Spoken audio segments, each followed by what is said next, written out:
Ok, continuando con el tema de sistema operativo, vamos a ver algunas características virtuales que tiene el sistema operativo. Cuando nos referimos a algo virtual, en términos de ciencias de la computación, siempre nos referimos a algo físico que se abstrae de manera virtual, de manera que se oculte realmente qué es lo que está pasando por debajo. Por ejemplo, muchos de ustedes estoy seguro que han escuchado el concepto de memoria virtual. Sin embargo, ¿qué es exactamente eso? Supongamos que, bueno, esta es una de las posibles vertientes que tiene el término de memoria virtual. Una es que, supongamos que yo tengo un sistema, cualquier sistema, que tiene 3 memorias RAM. Vamos a tener aquí la memoria 1, memoria 2 y memoria 3. Supongamos que esta es mem 1 y esta es de 1 giga. Esta es mem 2 y esta es de 2 gigas. Y finalmente tenemos mem 3 que es de 1 giga igual. Yo podría, aunque son 3 memorias físicas diferentes, o sea, ocupan 3 slots diferentes, yo podría juntarlas ellas en una única memoria grande. Esto digamos que está puesto en el slot 1. Esta otra está en el slot 2. Y esta última está en el slot 3. Yo podría juntar todas estas memorias y formar una memoria más grande. Digamos que yo las empaqueto todas de manera virtual, eso sí, no de manera física, y creo una memoria general de 4 gigas, que sería la suma de las memorias de 2 de 1 giga y una de 2 gigas. Entonces, este es un término de virtualidad que estamos aplicando en el caso de las memorias. Entonces, en el fondo lo que está pasando es que cuando esta memoria 1 se gaste, voy y empiezo a utilizar la memoria 2. Cuando la memoria 2 se gaste, voy y empiezo a utilizar la memoria 3. Como si fueran una memoria enorme. Aunque yo realmente en el fondo junté 3 memorias físicas y conformé una memoria mm, más grande, una memoria general más grande.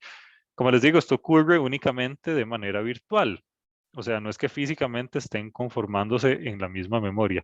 Recordemos que en el fondo al final lo que tenemos acá son direcciones. Por ejemplo, la memoria 1, digamos que va de la dirección, normalmente son números en hexadecimal. La dirección 000 a la dirección 0x1000. Esta otra va de la 0x1001 a la 0x2000. Y esta otra va de la 0x2001 a la 0x3000.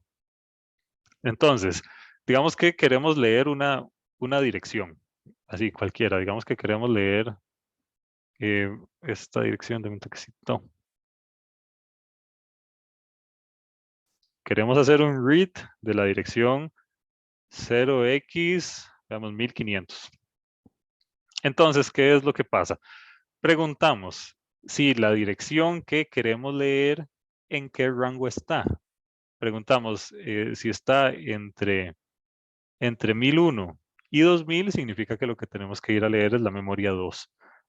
Entonces, si es esta dirección de memoria, la 0x1500, está entre 1001 y 2000, yo sé que la que tengo que ir a leer es la memoria 2. Y existe una piecita de software que se encarga de hacer este tipo de preguntas y de ver y de calcular cuál de todas las memorias físicas es que tengo que ir a leer cada vez que me hacen una consulta en mi memoria virtual. Porque para efectos de mi memoria virtual esto va desde la 0x000 hasta la 0x3000. Entonces, el usuario que no tiene idea cómo está conformado esto por debajo, simplemente da una dirección en este rango, desde la 0 hasta la 3000, Y siempre y cuando esté en este rango, va a caer en alguna de las tres. Esta pieza de software que hace esto normalmente se llama TLB o Transaction Table o algo así se llama. Pero es bastante interesante cómo es que esto funciona. Pero esto es simplemente un ejemplo de cómo es que se aplica el término de virtualidad en sistemas operativos. Y yo puedo hacer virtual no solo la memoria, sino puedo hacer virtual, por ejemplo, un dispositivo de entrada y de salida. Puedo hacer virtual casi que cualquier cosa. O sea, cualquier cosa que sea física, yo la convierto de manera virtual, abstrayendo un montón de cosas. Entonces, a esto es a lo que nos referimos cuando decimos que vamos a ver qué características de virtualidad tienen los sistemas operativos. Por cierto, el que se encarga de hacer este tipo de cosas es el sistema operativo, el que se encarga de juntar memorias pequeñas en una memoria más grande y ese tipo de cosas. Eso es el sistema operativo. Entonces, realmente es una pieza de software muy compleja. Los sistemas operativos hacen un montón de cosas, administran directamente el hardware. El usuario no administra directamente el hardware. Es el sistema operativo el que lo hace.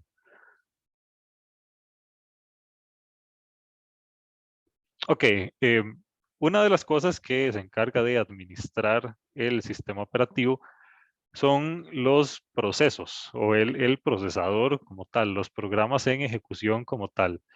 Resulta que esto es más fácil verlo con un dibujito y no con texto. Supongamos que tenemos que ejecutar estos procesos de acá.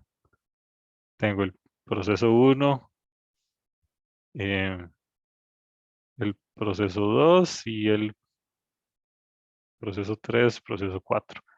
Pero resulta que yo tengo un único CPU. Entonces este de abajo es el CPU. Este es el proceso 1, proceso 2, proceso 3 y proceso 4. Supongamos que este es un CPU que es single core, o sea, no es multinúcleo, es un CPU solito. No tiene capacidad de multithreading ni nada de eso, es un CPU solito nada más. Ustedes sabían que, supongo que han escuchado en algún momento de su vida que los CPUs corren a determinada frecuencia. Entonces, por ejemplo, ustedes buscan las características de su CPU y dicen, este CPU corre a 3.0 GHz o este CPU corre a 1.8 GHz. Entonces, supongamos que este CPU de acá corre a 1 GHz, que es una unidad de frecuencia. Entonces, este de acá es lo que se llama el clock. Significa cuánto tiempo toma en hacer un ciclo. El CPU, cuánto tiempo toma en dar una vuelta, en hacer un ciclo. Entonces, lo que pasa con los procesos es que ellos no saben que existen otros procesos corriendo. Entonces, el proceso 1 no tiene idea de que el proceso 2 existe. El proceso 1 no tiene idea de que el proceso 3 existe y así sucesivamente. Ellos piensan que están corriendo única y exclusivamente sobre este CPU y ya. Entonces, el sistema operativo lo que se encarga es de hacerle pensar a cada uno de los procesos que están corriendo de manera aislada en la computadora. O sea, los está engañando pensando que ellos están corriendo de manera aislada. Y esto es así porque imagínense lo que es hacer un programa y tener que lidiar con cómo otros programas están ejecutándose. Sería pues imposible. Digamos, ustedes hacen un programilla ahí, una función en Python y tiene que estar preguntando cómo Chrome está corriendo sobre el CPU. Sería imposible, o sea, es virtualmente imposible. Entonces lo que se hace es pensar, hacerle creer a cada uno de los procesos, de los programas, que están corriendo de manera aislada. Entonces, lo que pasa es que viene el proceso 1 y ejecuta, agarra el CPU y ejecuta un pedacito de todo lo que tiene que ejecutar. Entonces ejecuta un pedacillo así de todo lo que tiene que ejecutar. Y ya después el sistema operativo le quita al CPU y se lo da al proceso 2. Realmente esta flecha es para acá. Se lo da al proceso 2 y se lo quita al proceso 1. Vamos a ver cómo quito la flecha. toquecito, se complicó. Entonces ya el CPU no lo tiene el proceso 1 y el proceso 1 ya hizo este poquillo. Y después le damos el procesador al proceso 2. El proceso 2 ejecuta un pedacito y el sistema operativo le vuelve a quitar el CPU y se lo da al proceso 3. Y ya el proceso 1 ejecutó un pedacito de todo lo que tenía que ejecutar. Y ahora sigue el proceso 3. El proceso 3 agarra el procesador, ejecuta un pedacillo y después de eso se lo quitan y se lo dan al proceso 4. Y esto sigue hasta que todos los procesos terminen, o hay procesos que realmente no terminan. Sí terminan, pero se añaden otros. Por ejemplo, cuando uno está navegando en Chrome y abre Facebook, ese es un proceso que dura horas. Uno podría durar ahí una hora viendo Facebook perfectamente. Entonces, eso es un proceso que sigue y sigue, sigue infinitamente hasta que uno cierre la aplicación. Entonces, así es como funciona esto. Y ahora, esto pasa de una manera tan veloz, tan rápida, que los procesos ni cuenta se dan de que les quitaron el CPU. ¿Y a qué velocidad pasa? Pasa a esta velocidad que está acá. Ustedes saben que frecuencia es igual a 1 entre periodo, un periodo T. Entonces, de aquí ustedes pueden saber cuánto tiempo es que toma cada uno de los periodos en los cuales los procesos tienen el CPU. También estamos suponiendo que cada proceso tiene el CPU únicamente por un periodo. Sin embargo, esto no es tan así. El CPU podría darle, el sistema operativo podría darle más CPU a algunos procesos más importantes que a otros. O podría no necesariamente ir en orden. Podría, no sé, ir proceso 1, proceso 4, proceso 3, después proceso 1 de nuevo y el proceso 2 lo dejó por ahí esperando. Existen un montón de algoritmos asociados a lo que se llama el calendarizador del CPU, en el que le dicen qué punto se ejecuta cada quien. Hay un montón de algoritmos. El algoritmo más simple, y casualmente el que estábamos explicando ahorita, que todos los procesos van en orden, es un algoritmo que se llama round robin. ¿Sí? Y así se llama este algoritmo en el cual cada uno de los procesos agarra el CPU en orden. Sin embargo, existen más. Hay unos en el que le da privilegio de CPU a algunos procesos que son más importantes que otros y así sucesivamente, pero el que se encarga de hacer este tipo de decisiones es el sistema operativo. Entonces, a eso nos referimos cuando decimos que los programas en ejecución se ejecutan de manera virtual. Cada uno de los procesos se ejecuta de manera virtual porque ellos piensan que tienen toda la computadora para ellos mismos, lo cual no es cierto. El sistema operativo le dice en qué momento cada uno de los procesos va a ocupar el CPU. Y es bastante interesante esto, súper complejo también estos algoritmos de calendarización. ¿Alguna duda, comentario hasta acá? Ok, bueno, vamos a continuar. Por cierto, esto se vuelve súper complejo cuando el procesador tiene más de un core. O sea, cómo administra uno, por ejemplo, 16 núcleos al mismo tiempo? ¿Qué algoritmo corre sobre ellos? Es bastante complejo, como les digo. Bueno, aquí está lo de la memoria virtual que estábamos hablando ahorita. Resulta que cada uno de los procesos, aparte de hacerse a la idea de que tienen un procesador para ellos mismos, también se les engaña y se les dice que tienen un espacio de memoria exclusivo para ellos mismos. Entonces, nuevamente hagamos un dibujito acá. Supongamos otra vez que vamos a decir que tenemos 3 procesos nada más. Aquí proceso 1, proceso 2 y proceso 3. Supongamos que aquí tenemos toda la memoria y aquí tenemos todo el CPU.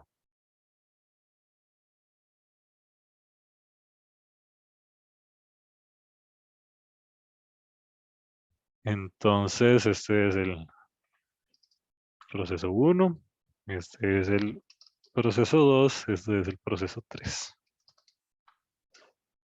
Este es el CPU. Y esta es la memoria virtual 1. Esta es la memoria virtual 2. Esta es la memoria virtual 3. Y esto es todo el resto de memoria que queda. Entonces, resulta que, como les decía ahora, cada uno de los procesos piensan que ellos tienen todo el CPU para sí mismo, lo cual es mentira. Ya vimos que el CPU se le da a un proceso, se le quita y después se le da otro y se le quita y después se le da otro y se le quita.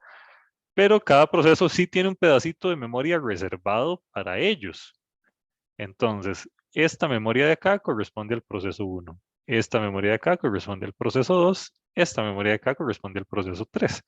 Entonces, es un pedacito de memoria bastante pequeño que está reservado para cada uno de los procesos, con el fin de que cada uno de los procesos pueda guardar ahí sus cosas y utilizarlos como datos después.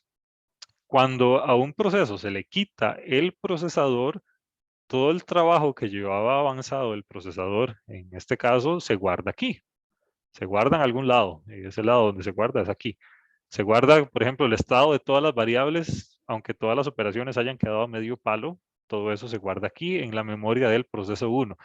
Cuando el CPU agarra el proceso 2, va y utiliza la memoria del proceso 2. Cuando agarra el proceso 3, utiliza la memoria del proceso 3. Entonces, este es el concepto de memoria virtual aplicado a procesos. Entonces, cada proceso piensa que tiene toda la memoria para sí mismo, lo cual es mentira. Tiene un pedacito de memoria, sí, pero no es toda. Aunque eso es algo que el proceso no sabe, no tiene idea. El proceso simplemente, supongamos que es un codiguillo ahí que crea muchas variables y que crea listas enormes y así. Todas esas reservas de memoria que hace el proceso las guarda aquí en su pedacito de memoria. Ahora, esto tiene un montón de implicaciones interesantes. ¿Qué pasa si la memoria de este proceso se le gasta y ocupa guardar más cosas? Entonces hay que darle más. O esto también tiene como implicación de qué pasa si el proceso 2 no utilizó toda la memoria que le dieron. Entonces se hace un desperdicio de memoria, ¿sí? Completamente. O si el proceso 3 del todo no usó la memoria que le dieron. Eso es algo que puede pasar también. Entonces, nuevamente, hay algoritmos que se encargan de administrar estos casos. Un algoritmo de los más simples que existen es al inicio de los procesos darles el mínimo de memoria, darles un pedacito de memoria súper pequeño que sabemos que se va a gastar. Pero cuando se gaste, lo pasamos a otro lado y le damos más memoria. Y así para que todos los procesos utilicen justamente la memoria que necesitan. Y no pase que hay un proceso que tiene un montón de memoria pero que no la usa. Y existen diferentes algoritmos para administrar este tipo de escenarios. Y son cosas complejas. Porque, por ejemplo, ¿qué pasa si se gasta la memoria virtual 1? Tengo que pasarlo a otro espacio más grande. ¿En qué momento hago este movimiento de todos los datos que tenía aquí a otro espacio de memoria? En fin, esto tiene un montón de implicaciones. Son bastante complejas.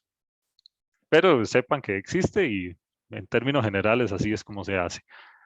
Entonces a esto nos referimos cuando decimos que la memoria es virtual en términos de los procesos, porque cada proceso piensa que tiene una memoria exclusiva para ellos, lo cual pues no es cierto. Y también otra de las cosas que hace el sistema operativo es virtualizar los dispositivos de entrada y de salida. Supongamos que conectamos una memoria flash o una llave malla a nuestra computadora. ¿Qué pasa en ese momento? Ustedes han visto, al menos en el caso de Windows, cuando uno conecta una memoria flash, se va a la parte que se llama Mi PC o algo así, y ahí le aparece una memoria ahí. Esa memoria que le aparece ahí ya se virtualizó, o sea, es la representación virtual de un dispositivo que existe físicamente, se virtualizó. Entonces uno puede hacerle cosas a esa memoria que tiene ahí virtual. Uno puede formatearla, podría borrarle un archivo, podría añadirle otro archivo. Entonces, este es un caso muy evidente en el cual un dispositivo de hardware se virtualizó y ahora se convirtió en un dispositivo virtual al cual uno puede hacerle cosas.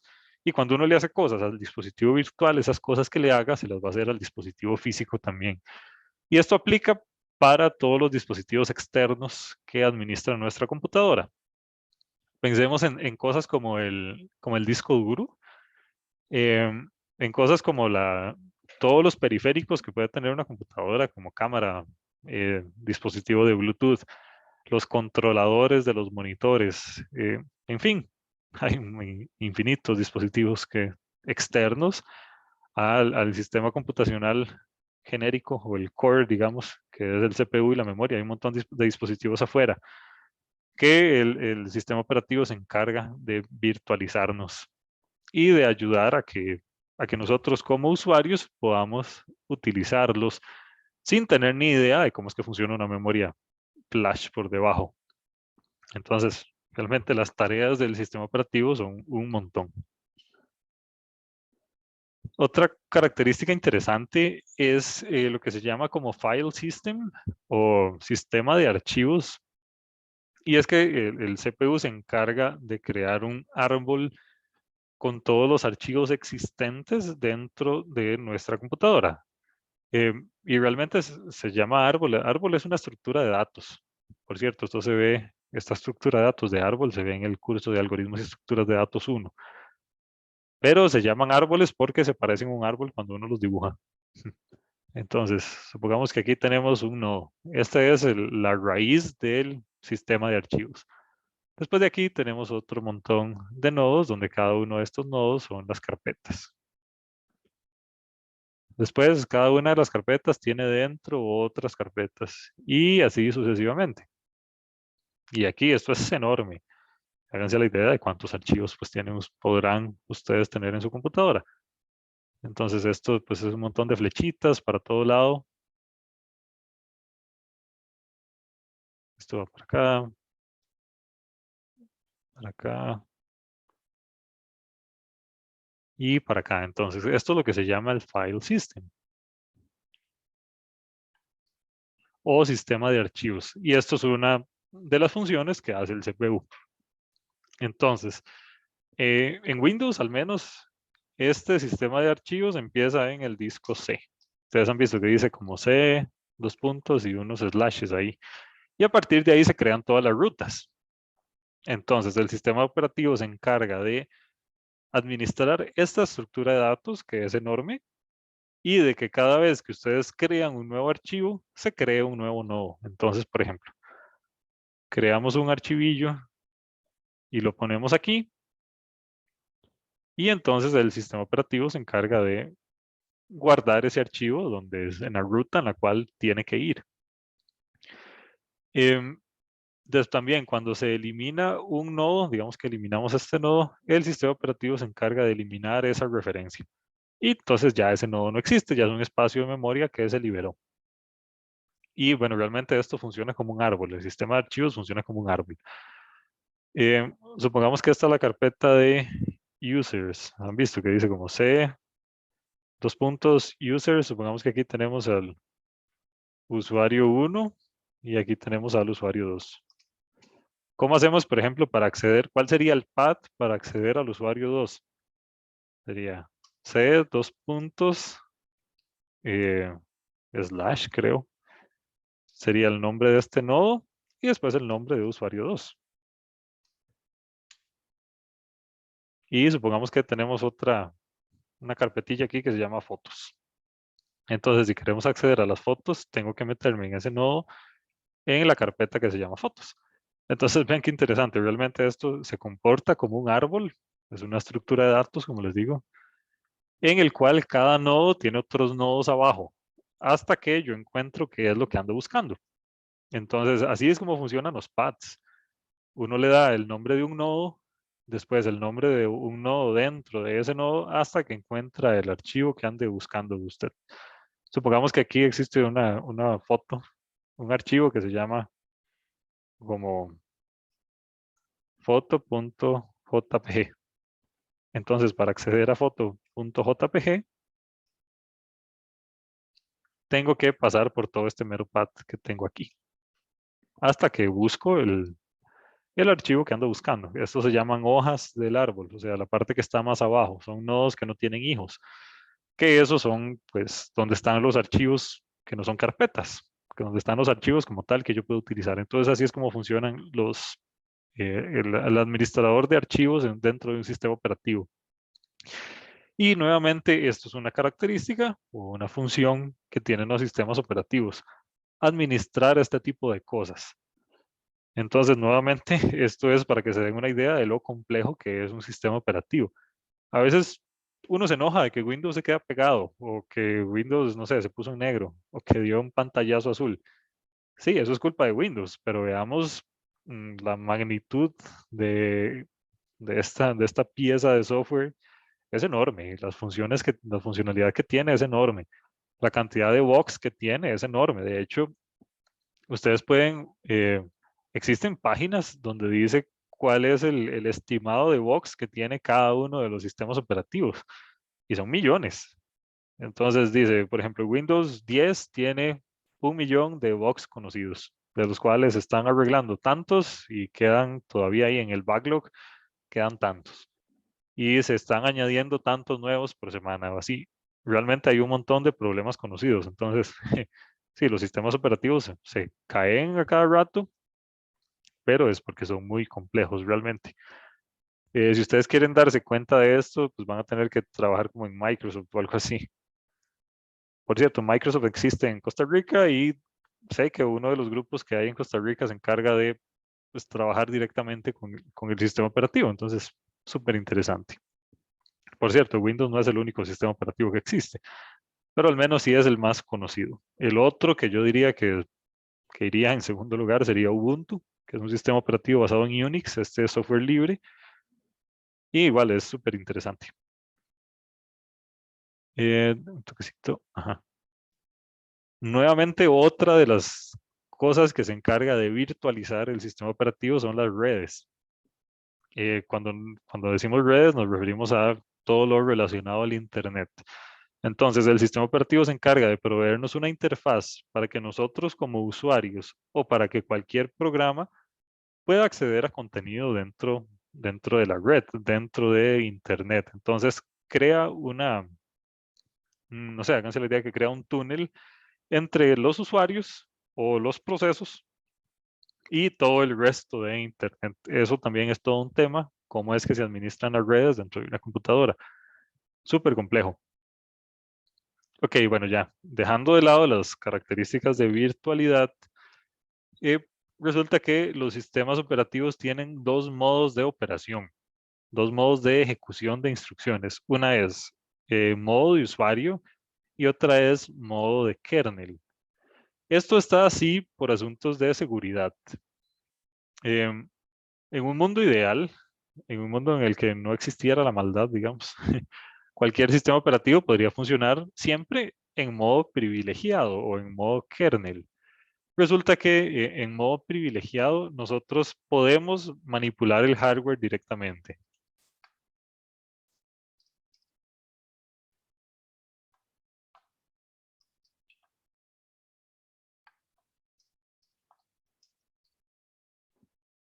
Que en modo privilegiado podemos manipular el hardware directamente.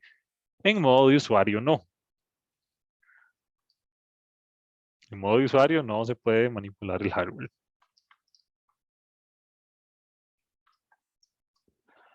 Y eso no se puede nunca. Entonces, estos son los dos modos de operación que tienen los sistemas operativos. Cuando el sistema operativo inicia, cuando ustedes prenden la computadora, digamos, el sistema operativo inicia en modo privilegiado. ¿Y por qué? Porque el sistema operativo tiene que administrar el hardware, recuerden. Esa es parte de sus funciones. Entonces, el sistema operativo inicia en modo privilegiado para setear todo el hardware a su estado por defecto. Entonces, por ejemplo, se encarga de revisar la memoria, ver cuánta memoria tiene y se encarga de que esa memoria esté limpia, sin cosas de ejecuciones anteriores o cosas así. Entonces, necesita estar en modo privilegiado para poder setear la memoria en cero. También se encarga de iniciar a ejecutar los drivers de cada uno de los periféricos que tiene. Se encarga también de iniciar la red. Se encarga también de configurar las cosas como los monitores o así. En fin, entonces ocupa hacer un montón de cosas cuando el sistema operativo inicia, en el cual necesita estar en modo privilegiado para poder manipular el hardware directamente. Sin embargo, cuando ya inició y cuando ya tiene todo configurado, se pasa a lo que se llama modo de usuario, en el cual em, los usuarios no pueden ejecutar instrucciones que vayan a afectar el hardware. Imagínense qué raro sería que uno abra Google Chrome y que Chrome empiece a manipular el driver que controla los monitores, por ejemplo, o que empiece a controlar los dispositivos USB o que empiece a controlar los dispositivos de red. Entonces, existe este modo de usuario en el cual no se puede manipular el hardware por distintas aplicaciones. Esto es con el fin de pues evitar problemas de seguridad o, o cosas así, o que algún programa pueda dañar el hardware. ¿Qué pasa si uno crea un programa que prenda y apague los monitores infinitamente? Sí, pues tarde o temprano el monitorcillo se va a quemar. ¿O qué pasa si uno eh, hace algo que pueda eventualmente dañar el disco duro de la computadora? O sea, que haga lecturas, escrituras ahí infinitamente hasta que se queme. Bueno, eventualmente se va a quemar. Entonces, este tipo de cosas es lo que se pretende evitar cuando el sistema operativo se pone en modo de usuario. Entonces, uno como usuario no puede ejecutar directamente cosas en el hardware. Tiene que pasar siempre a través del sistema operativo. Entonces, viéndolo así, aquí tenemos el sistema operativo y aquí tenemos el hardware. Aquí tenemos el hardware de la computadora directo. Aquí tenemos el sistema operativo. Aquí tenemos a un usuario, cualquiera, esto puede ser un usuario, puede ser una aplicación o un programa, digamos. Y por acá tenemos el kernel. Por cierto, esto de acá se llama modo kernel. Entonces, uno como usuario lo que hace es interactuar directamente con el sistemita operativo. Una interacción así. Y el sistema operativo se encarga de administrar el hardware. El kernel puede hacer eso también. O el sistema operativo en modo kernel.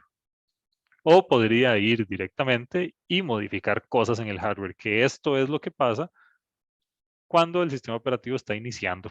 O sea, el kernel, el sistema operativo en modo kernel puede ejecutar cosas directamente en el hardware. En cambio, uno como usuario no. Entonces, a esto es a lo que nos referimos cuando decimos que el sistema operativo tiene dos modos de operación. El en el cual tenemos usuarios privilegiados o modo kernel, o en el cual estamos con usuario normal o programas normales. Como les digo, esto es un asunto puramente de seguridad para evitar que aplicaciones o usuarios puedan hacer cosas directamente en el hardware. Y pues aquí hay un montón de teorías de conspiración por detrás. Porque, ¿qué pasaría si esto no existiera? Si siempre estuviéramos en modo privilegiado, em, podría, no sé, uno descargar un virus y que ese virus se encargue de controlarle su hardware. Así, podrían realmente pasar cosas muy raras si esto no existiera. Y bueno, vean, este es un ejemplo de un conjunto de instrucciones privilegiadas. Recordemos que cada procesador ejecuta una serie de instrucciones. Ahí tiene una cosa que se llama ISA o Instruction Set Architecture o set de instrucciones, básicamente. Voy a escribirlo acá. Cada procesador tiene un set de instrucciones que ese procesador puede ejecutar. O sea, digamos que estas sean 100. De esas 100 instrucciones, algunas son privilegiadas y otras no.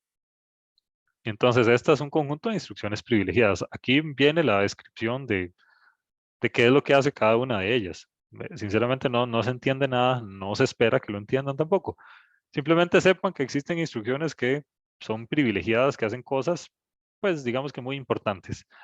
Este tipo de instruccioncitas las puede ejecutar únicamente el sistema operativo en modo kernel, no el sistema operativo en modo normal y no un usuario tampoco. El resto de instrucciones, que no son las privilegiadas, sí se pueden ejecutar en cualquier momento. Son cosas que no van a afectar nunca, nunca van a dañar, digamos, su sistema computacional. Como por ejemplo hacer una suma o hacer una resta. Digamos, ¿de qué manera le va a afectar eso su sistema computacional? No, ninguno. Lo peor que puede pasar es que usted esté desperdiciando recursos haciendo sumas. Pero, digamos, son cosas que no le van a llegar a dañar su hardware directamente. Entonces, este es un ejemplo de un conjunto de instrucciones privilegiadas. No son las únicas que existen. Estos son propias de un procesador que sinceramente no sé cuál es. Pero cada procesador tiene su set de instrucciones privilegiadas, su set de instrucciones generales.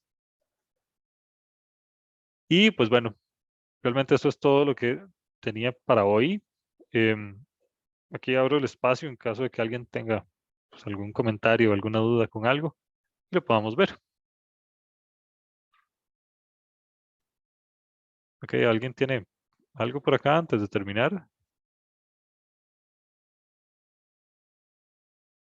Ok, bueno, entonces estamos ahí, pues ahora apenas tengamos más claridad, les paso pues las fechas y los detalles de las siguientes evaluaciones. Sí me gustaría dejar claro que aunque las clases, ya no haya más clases, digamos, ya se haya acabado la materia de los cursos, igual ustedes, o sea, el curso sigue, igual siguen teniendo profesor y toda la cosa, pueden pedir horas de consulta y todo ese tipo de cosas funcionan igual. Lo único es que no vamos a tener clases. Como yo les había dicho, esta carrera planea sus cursos para que sean de 14 semanas y no de 16 semanas. Esto con el fin de evitar una sobrecarga de materia por un lado y también con el fin de evitar que si algo pase, si alguna clase se atrasa o algo así, que tengamos que hacer reposiciones de clases. Eso es bastante incómodo para todo el mundo. Entonces, por eso Computadores planea sus cursos para que sean de 14 semanas y no de 16, que es la regla en el TEC. Entonces, se comprimen algunas cosas. Y pues bueno, eso es todo de mi parte. Muchas gracias, que tengan un bonito día. Pero me puedo quedar un toque con eso. Sí, sí, ok. Adelante.